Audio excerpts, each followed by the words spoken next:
Is this pregnancy pillow really worth it? Let's so actually నేను చాలా reviews చదివి mixed reviews ఉన్నాయి. తీసుకోవాలి, కొంతమంది తీసుకోవద్దు అలా రాశారు. సో చాలా టైం వరకు తీసుకోలే. బట్ మై హస్బెండ్ సైడ్ తీసుకుందాం, ఇన్ కేస్ నీకు నచ్చకపోతే will return it. But first 2 days use చేసినప్పుడు నాకు కూడా కొంచెం ఫస్ట్ డే బాగానే ఉంది. సెకండ్ డే కొంచెం చాలా ఫస్ట్ బెడ్ మీద చాలా స్పేస్ తీసుకుంటుంది. Second it is little uncomfortable. So కింద పడేసేదాన్ని అనమాట night.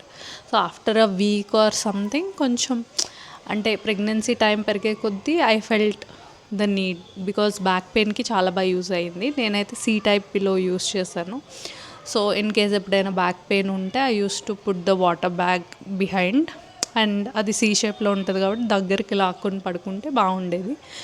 And later stage third ట్రైమిస్టర్లో అట్లా మనం పిల్లో ఎలానో నీస్ మధ్యలో పెట్టుకొని పడుకోవాలి. సో అది బాగా యూజ్ అయ్యేది. So once I started using it, నాకు చాలా కంఫర్టబుల్గా అనిపించింది అనమాట. Till the last day of my pregnancy నేను యూజ్ చేశాను. సో ఇట్ డిపెండ్స్ మీ కంఫర్ట్ బట్టి. బ్యాక్ పెయిన్ ఉంటే అయితే చాలా బాగా యూజ్ అవుతుంది. So see you in the next episode and happy pregnancy. By.